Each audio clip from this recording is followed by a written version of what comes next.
recorder. All right, and we are ready to go.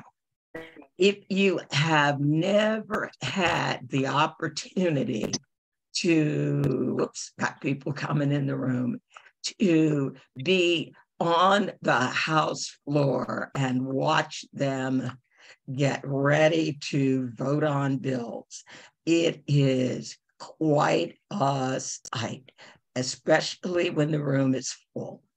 Now, civics really begins with what powers do I have as a voter? It is your constitutional right and privilege. Well, it's right now more of a privilege than it is a right. We're working on that.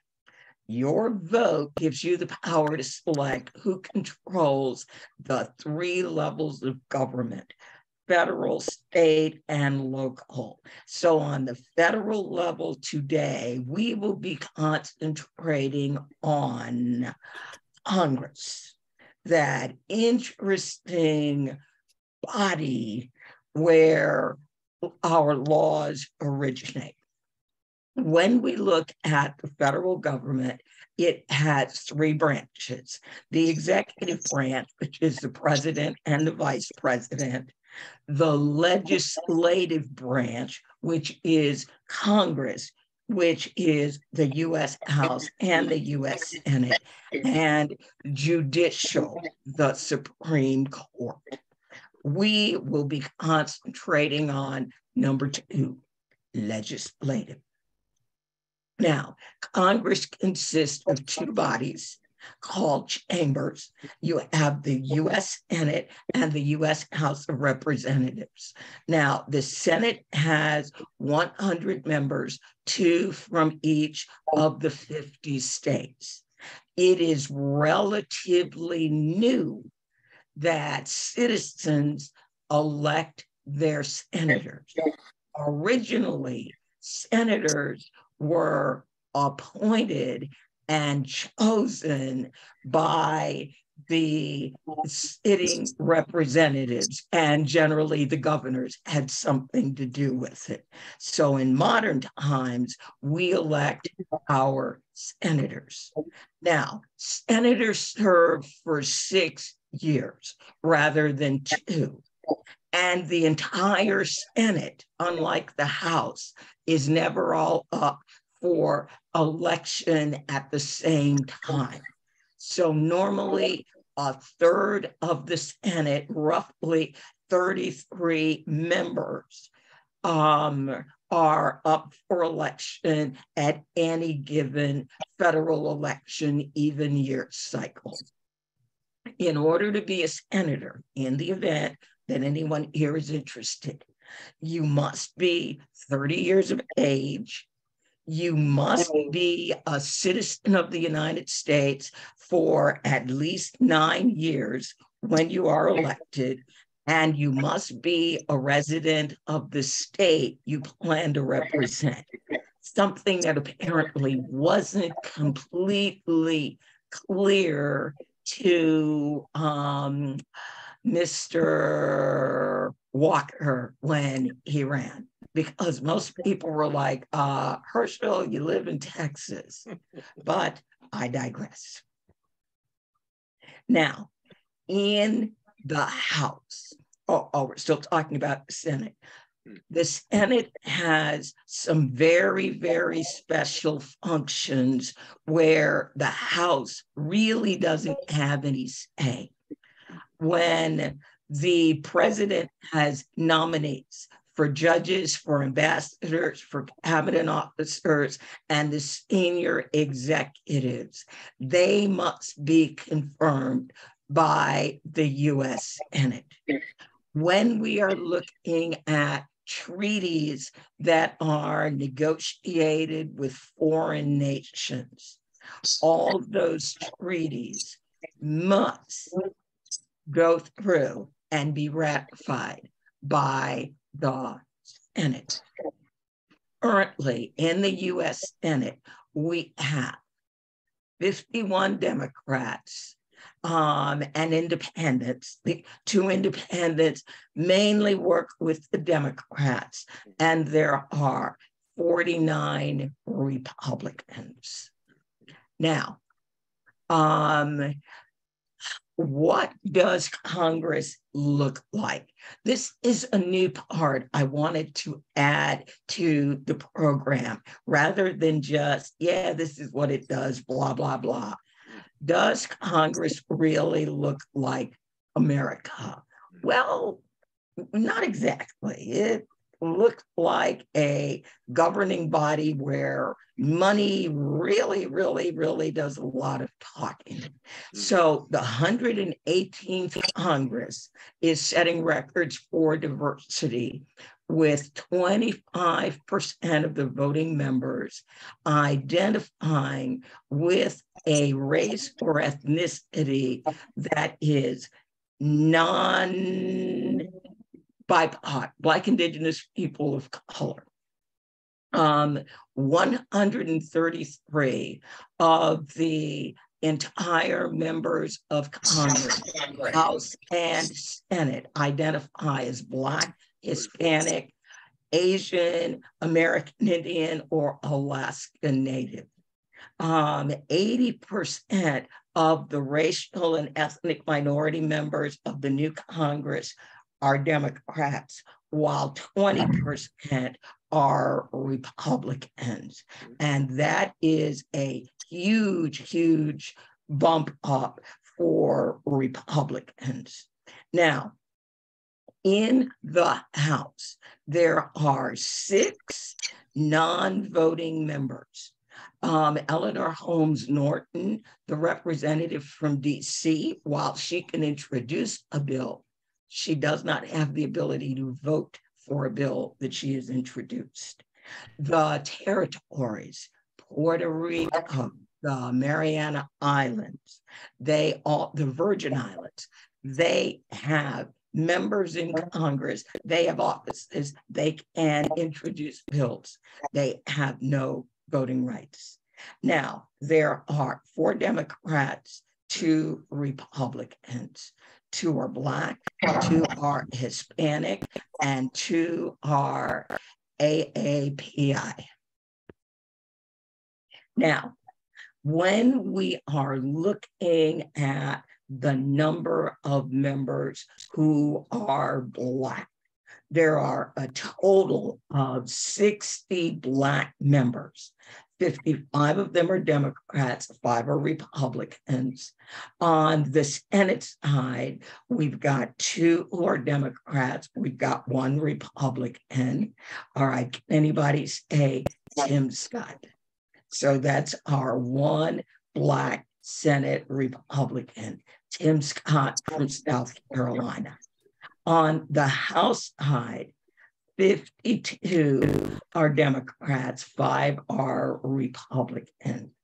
And we have a number of new Black members: Pennsylvania, Summer Lee, Amelia Sykes, Ohio, Sydney Kamlager Dove, California, Jonathan Jackson, that is Jesse Jackson's older son, Glenn Ivey from Maryland, Don Davis from North Carolina, Valerie Fucci from North Carolina. North Carolina has 2, Jasmine Crockett from Texas, and he joined us in one of our Thursday evening events, Maxwell Frost.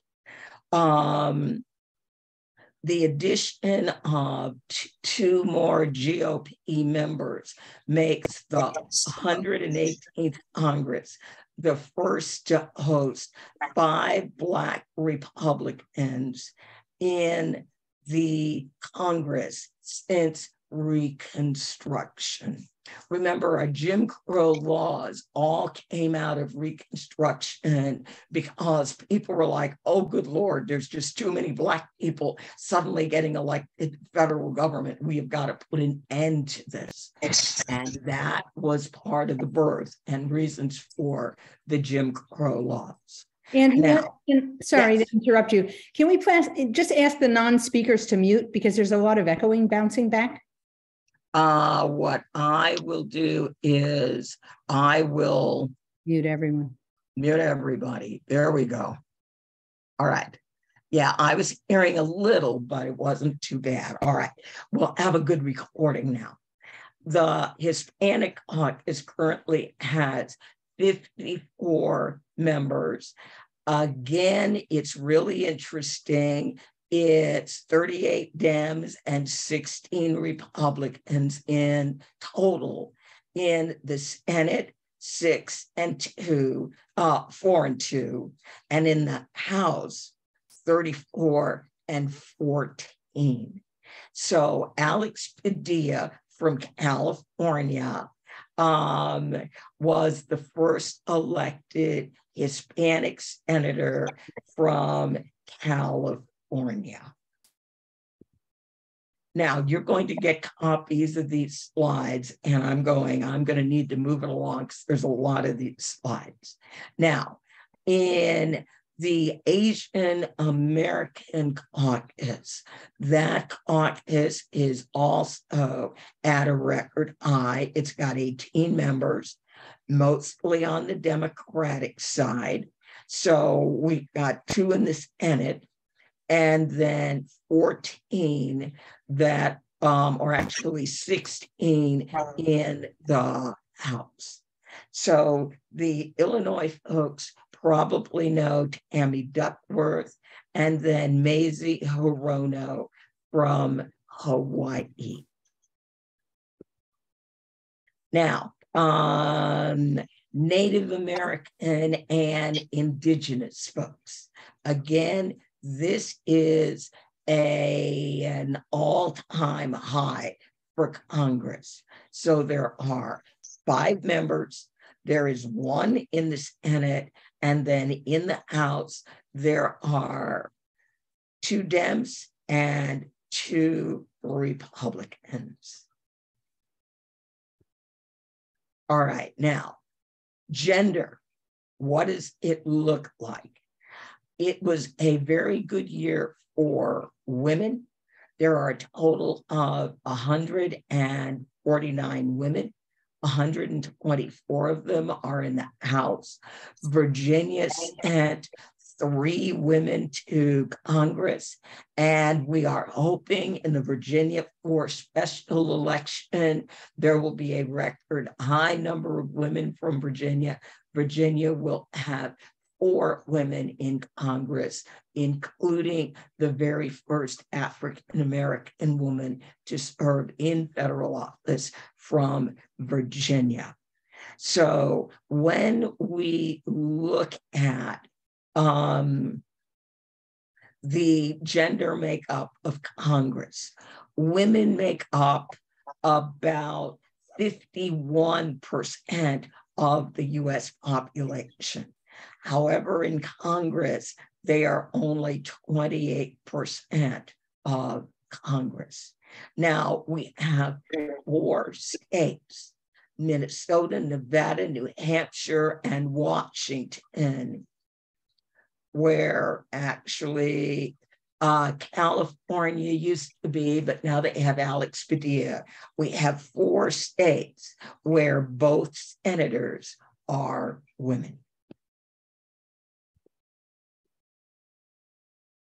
And my mouse stopped working. Oh, there we are. Again, in terms of gender, there are 13 members of Congress who identify as LGBTQ. Amy Baldwin was the first person to openly announce that she was LGBTQ. Kristen Sinema from Arizona is the first openly bisexual person to serve in the chamber. All House members are Democrats, with the exception of Republican freshman George Santos. I'm not really certain the LGBTQ community really wants to claim George Santos, but there he is. And it is one of the oldest Congresses on record. The average age in the Senate is 64 years, where House members, the average age is 58. The oldest senator is Dianne Feinstein, who will be 90 in June. The youngest is John Ossoff, who is 35. Now, in the House, Grace Napolitano is 86. And in the 2022 election, we saw the first Gen Zer, Maxwell Frost, at 25 years old, be seated in Congress. Now, how is it designed to work, and what does the House look like? Well, the image on the left, the balance of power, is almost the exact reverse of what it was in the 117th Congress. So the Republicans currently have 222 seats, and the Democrats have 213 seats. When the full House is present, it normally requires 218 votes to pass a bill. All right. Now, if any of you are, well, there are 435 members of the House, and the number of House members that you have is based on the population of the state. How do they determine state population? The census, which is taken every 2 years. And that is what caused a couple of states to lose a member of Congress and some other states to gain a member of Congress. Now, the smallest state has 2 members. And well, actually, there's the smallest state actually has 1 member. They have 1 at-large member, so I've got to correct that. The largest state, California, currently has 50. Actually, California has 51 members. They lost a seat. Now, for those of you thinking about running for office, in the U.S. House, you have to be 25 years old. You must have been a citizen for 7 years at the time of your election. And you don't really have to be a resident in the district of the state or territory to be represented. They strongly suggest it, but they no longer require it. My Congresswoman, Abigail Spanberger, when she decided to run in 2022, she had to decide was she going to run in Virginia District 1 or Virginia District 7. She had previously represented Virginia District 7. However, that district was now 50 miles north of where she lived. And so she elected to run in District 7, her old district number, but a new district place. Now, 2022 are midterm elections. Let me check. I had people come out and come back in. And let me do several are not muted. Yep, I got them. Yeah, I'm going to have to keep doing that as people come out and in. So in the non-presidential year, we have the midterms because it's in the middle of the presidential term. So yes, we had the November 8th, 2022 midterms, and the next presidential election will be in November of 2024. And we are preparing and getting ready for that election right now. Now, the House, while the Senate gets to negotiate international treaties and it gets to deal with appointing judges and heads of various agencies, the House originates revenue or tax bills. And although the money bills begin in the House, the Senate has the ability to debate and modify the legislation. And then in order to pass, these bills are going to need to get approval or pass both chambers. And then they may have to reconcile the bill, because frequently the House has one version and the Senate has a sometimes slightly different version, sometimes a very different version. And they've got to come up with one version that they both agree on. And then that bill can be sent to the president for the president's signature.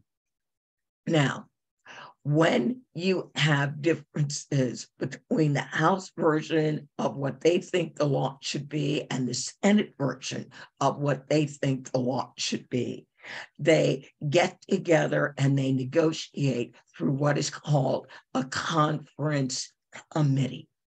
All right. And then once the House agrees to it, the Senate agrees to it, then it goes to the president, and the president will either sign it or they'll veto it. If the president signs it, now this is the law. If the president says, nope, I'm not in favor of this, I want to veto it, then if the House and the Senate are really determined this bill is going to become law, a 2/3 supermajority is required to basically overturn a veto. Now, we are beginning to hear the rumblings about funding the federal government. If you were watching as they were trying to elect a Speaker of the House, one of the things that they were harping on was spending. Now, the one side, the Republican side, they love spending money on tax breaks to corporations. They love giving money to the military industrial complex. They're really not that big on giving money to regular people. They hate Social Security. They hate Medicare. They hate the social programs. They're convinced just makes people lazy. It's a total waste of money. And we don't think the government should be supporting those things.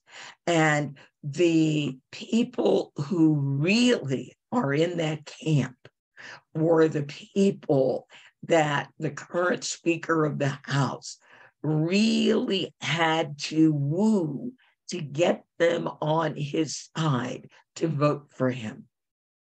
The Democrats presented a united front. We support Minority Leader Hakeem Jeffries, and they voted for Representative Hakeem Jeffries on 15 ballots, and nobody blinked. The votes on the other side were interesting and amazing. And ultimately, it was all about control of the federal budget and being able to attack the mandatory spending programs. Now, like us, Congress has a budget that they pass, or something that they pretend is a budget. So normally, you know, in your household, how much money it's going to take to run your household. And the goal is not to spend more money going out than you have coming in. And normally we as regular people are hoping that we can put a little money aside for a rainy day. The federal government doesn't exactly think about money the way we do. Number one, they're dealing with trillions of dollars, not tens of thousands or even hundreds of thousands. And number two, it's not really their personal money, it's the country's money. So you get these very different camps on how are we supposed to spend it. Now, an appropriations bill is the legal authority that allows agencies to spend money. Now, there are annual appropriation bills that fund the whole government, and these bills are supposed to be enacted before the start of a new fiscal year. And the fiscal year normally is October 1 through September 30th. If the government cannot come up with an appropriations bill by the deadline, then government agencies and government offices will shut down. And that means people tend to not go to work because they're not being paid and they're not exactly certain when they will be paid. Authorizations can be annual, they can be multi-year, or they can be permanent. So when we look at Obamacare, the Patient Protection and Affordable Care Act, sometimes called Obamacare, sometimes called the ACA, that is an example of an authorization bill. It authorizes the federal government to fund certain parts of that program. Now, there are two kinds of spending that we have in the federal government. We have discretionary spending, where Congress figures out how much money we're going to put in something. And then we also have mandatory spending. Now, a very, very important thing to think about when we talk about Social Security and Medicare. These are mandatory funding. Social Security has its own trust fund. Social Security does not create a deficit. It doesn't add to the deficit. We have paid into Social Security, and that is our money. It is an earned benefit. The same is true for Medicare, not really Medicaid. Social Security and Medicare, they are mandatory programs, and those are our earned benefits. We've paid for them. Now, an example of discretionary spending, they can fund it however much or however little they want. Substance abuse and mental health administration, that is discretionary. And again, it's not that we choose to say, well, we think this should be mandatory. It is when they passed the laws and the rules and introduced the programs, they made them mandatory or they made them discretionary. So mandatory spending is 2/3 of the federal budget. These funds are not controlled by an annual decision of Congress, but are automatically obligated by previously enacted laws. Medicare, even Medicaid, food stamps, and Social Security are mandatory funding. And the money that comes from their income streams is designed to fund those programs. Now, when Congress can't quite decide on a budget, they can say, all right, what we're going to do is we're going to do a continuing resolution. We can't agree on what the spending should really be, but we don't want the government to shut down easy. So we're going to kick the can down the road, and we're going to pass a continuing resolution. These are all terms you may hear in the coming months as we see an attack on our earned benefits and people wanting to cut those programs in exchange for raising the debt ceiling. Now, reconciliation in the 117th Congress, Bernie Sanders had the budget pen. That made a lot of people's hair on fire. They're like, Bernie Sanders, the socialist, is controlling the budget. Bernie's been on budget forever. Bernie is very good at budget. In the 108th Congress, he's moved over to health. There's reasons for that.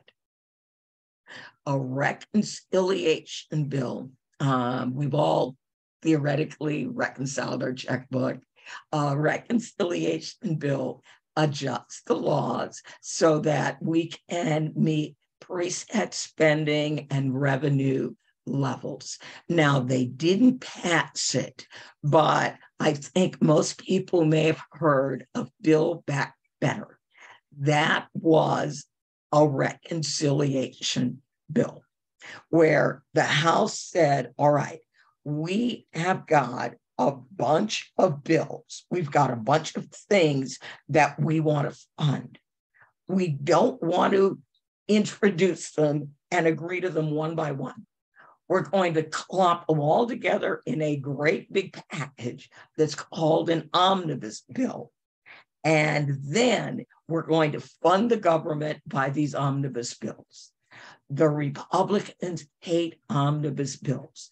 There's normally a lot of stuff in them that they want to fund, and then there's a bunch of stuff in them that they don't want to fund.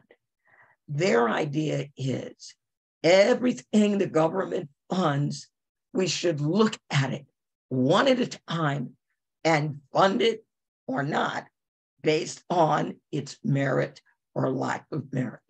And we are going to watch all that play out in the 118th Congress, because the 5 people that were holdouts in voting for Kevin McCarthy as Speaker of the House, one of their demands was that the budget and appropriation bills and even reconciliation not be done in large packages, but individual packages or individual bills.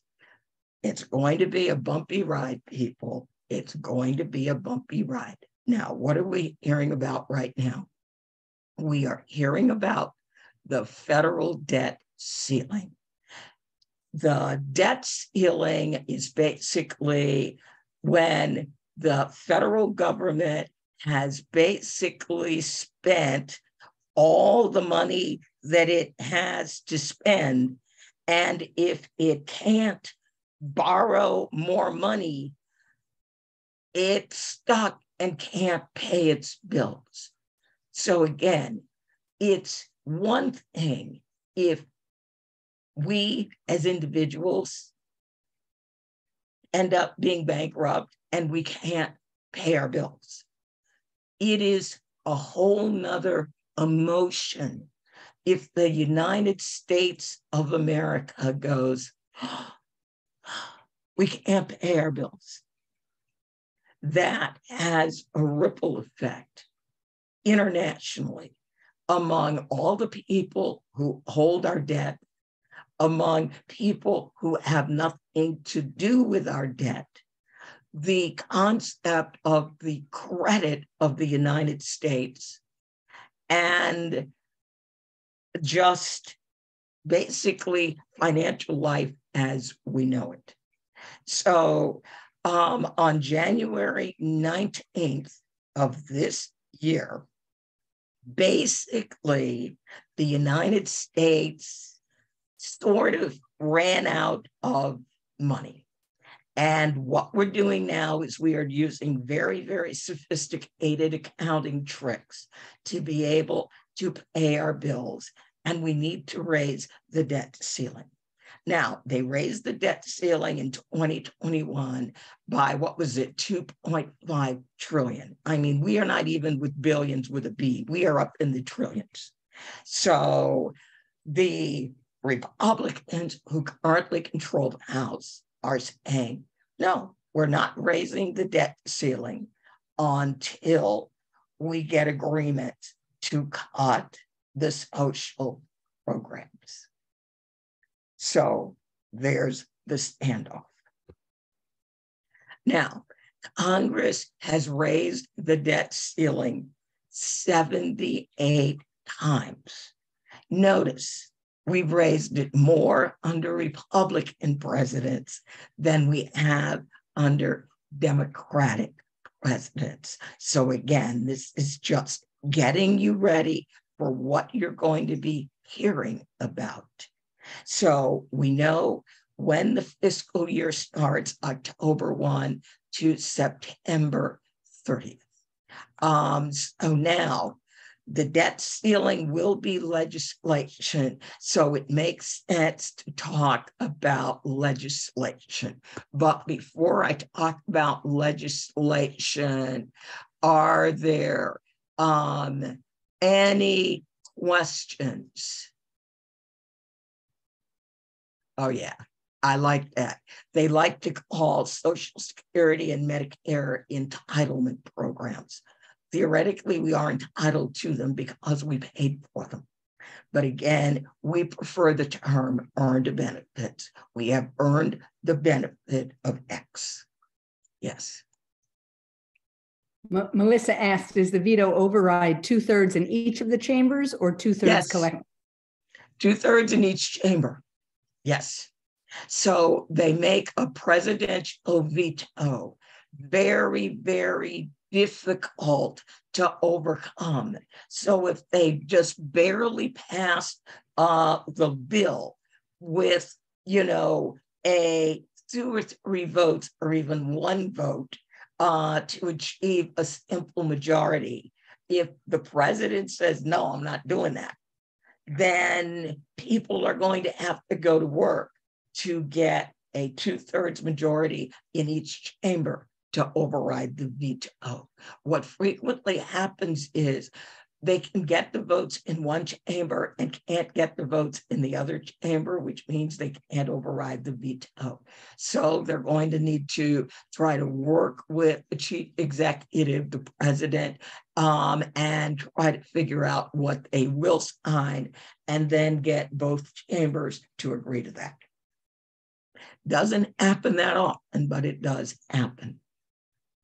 Any other questions? I used to chair the People's Budget Committee. I used to live for this stuff. All right. Legislation. Many of our state legislatures are already in session. And depending upon the makeup of your legislature, you're either very glad they're in session or you're praying that they go home soon. In Virginia, I used to, for years, have to pray that they would go home soon. We had 2 years where we had very, very, very good legislators. So we saw a lot of good legislation passed. Now we have a Republican executive branch, we have a Republican House, and we have a Democratic Senate. So all the terrible bills that originate in the House die in the Senate. All the good bills that originate in the Senate die in the House. It's kind of a mirror of what's going on in the federal budget.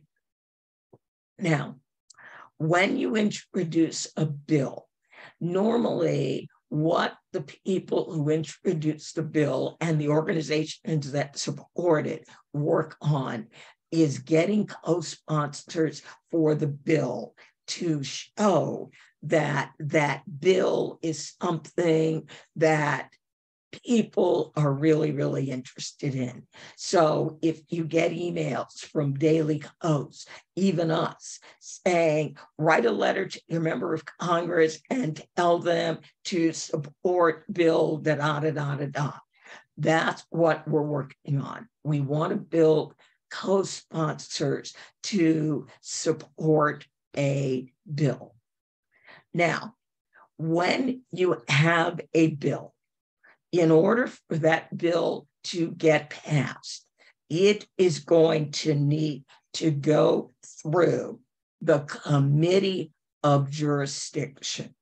Now, in the House, there are 26 committees. There are more committees in the 118th Congress than there were in the 117th. There are 24 Senate committees.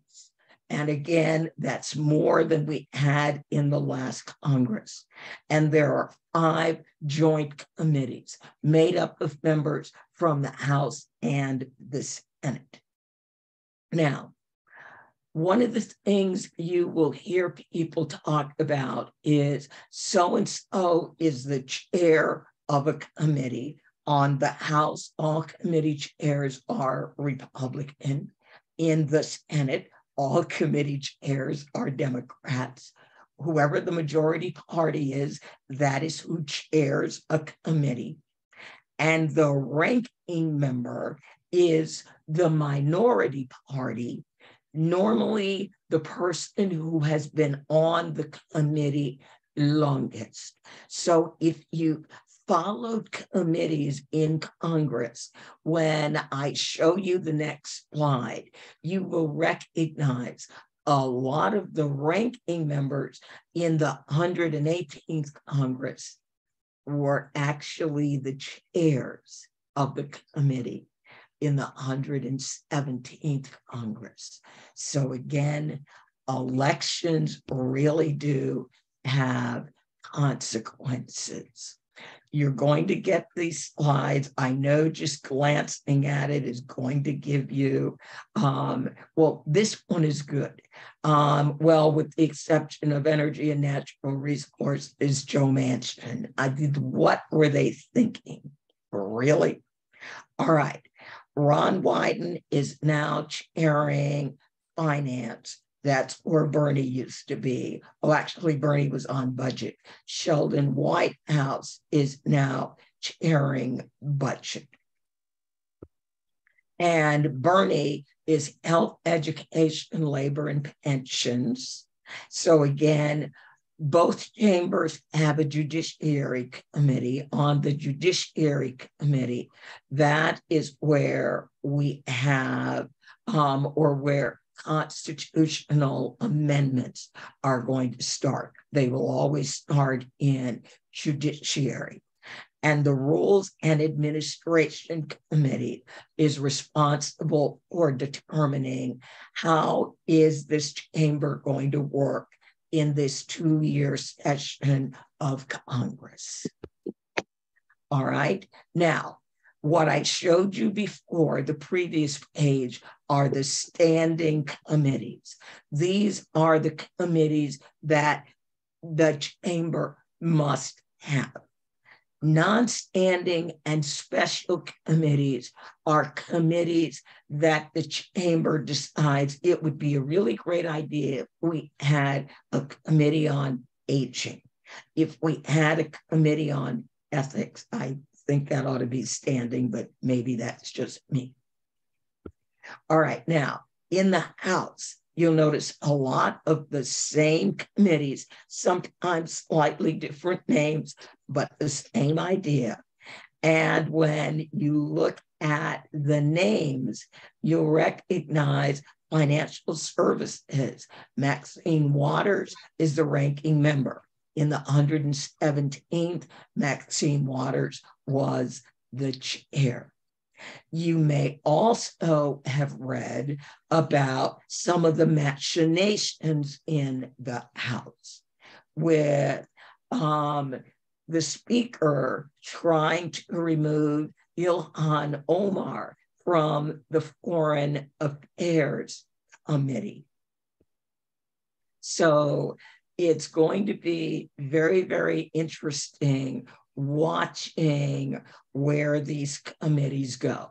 Raul Grijalva used to chair Natural Resources. Jamie Raskin chaired Oversight and Accountability. Jim McGovern is the former chair of Rules. So again, these are the standing committees that must be there. Jerry Nadler was the chair of Judiciary. All right. And then the House Intelligence Committee. They are attempting to remove Adam Schiff from the Intelligence Committee. There is a new committee that never existed before. It was just created in this Congress. The strategic competition between the United States and the Chinese Communist Party. We don't currently have a Democrat that's signed up for that one yet. All right, now, the Speaker and the majority on the GOP have decided they do not want a committee on climate crisis, economic disparity and fairness in growth, modernization of Congress, and of course, the Select Committee to investigate the January 6th attack on the United States Capitol.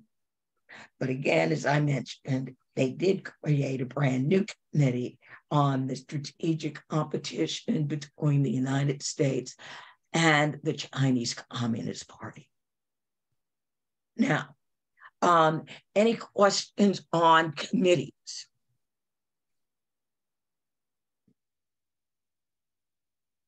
Hearing none and seeing no raised hands. All right, caucuses. Now, when I was working on Capitol Hill, or when I was going to Capitol Hill to lobby, I always made sure that I reached out very, very early on to members of, we refer to them as the Quad Caucus, the Progressive Caucus, which now has 101 members, the Black Caucus, which has 58, the Hispanic Caucus has 36, and this one is interesting. The Asian American, I got to correct that. Actually, no, they do call it now the Asian Pacific American Caucus. They have 76 members. The Asian Pacific American Caucus is probably the only, quote, racial caucus or ethnic caucus where there are many members of that caucus where the members themselves are not necessarily Asian or Pacific Islander. So that caucus seems to be very open, similar to the Progressive Caucus. Their membership is open. So caucus is a regional, political, ethnic, economic-based, or ideological. Now, roll call votes. And I will be watching all the roll call votes. Very, very interesting when the budget items comes up. So when there is a vote, a member may vote, yes, I support it, no, I don't, or present. I'm here, I'm not committing one way or the other. Now, that's for the Senate. in the House, they basically installed a machine. Every member has an ID card, and they go and then they just insert their card and they push a button. One of the big changes from the 117th is that there is no longer proxy voting. What's proxy voting? Where member A goes to member B and says, there's going to be a big vote coming up on Friday and I can't be there. So I want you to cast my vote. And they give the member their card. There is no longer any proxy voting in the House. It is gone. And it's going to be interesting to see how that works.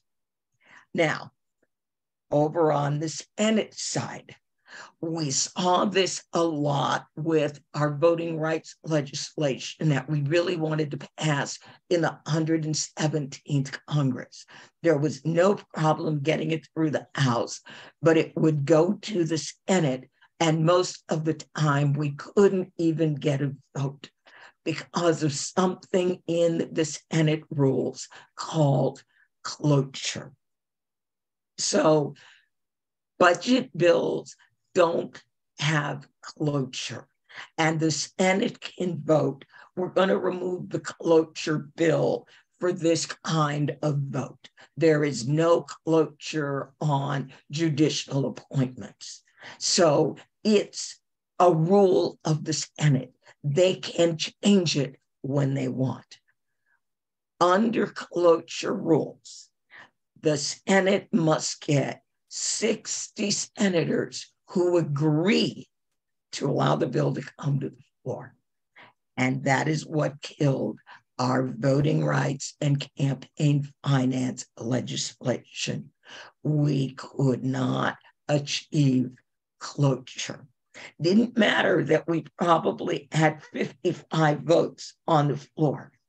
We didn't have 60 people who said we could bring it to the floor. We also dealt with filibusters. This is when you're going to have a party, could be an individual, where they decide they are going to block the ability of the Senate to take action on a bill by debating. If you remember the old movie, Mr. Smith Goes to Washington, that bill was all about that movie, a good part of it at the end was all about Mr. Smith filibustering a very, very, very bad bill until people could get there to Washington with the information that he needed. So it's just saying we want to obstruct Congress and we want to make sure that nothing happens. Now, we're going to see this a lot. The Republican extremists have demanded that most bills have what they call an open amendment process, meaning if you bring up a bill, then any other member of Congress can amend it and say, I want to add stuff to it. And it doesn't necessarily have to be germane to the bill. So it's going to be very, very interesting watching the amendment procedure. So when an amendment is brought, then there will be a vote. Will we accept this amendment? And a huge delay tactic is to introduce an amendment and then spend a lot of time debating the amendment. And until you decide what to do with the amendment, the bill can't move forward. And germane, the current leadership has kind of tossed out the notion that amendments must be germane, meaning it's on the same subject as the bill. They're still kind of wrestling with this one. Rules wants to get rid of Germain, and the same people are going, that's not one of your better ideas. So they haven't finally decided where they're going with this, but it's going to be interesting to watch. Now, markup. Markup is where you have a bill and the committees, generally the subcommittees, debate, they amend, and when they believe necessary, rewrite and adjust the proposed legislation. There are very few bills that get introduced in Congress where the first draft of the bill is actually the version of the bill that goes to the floor.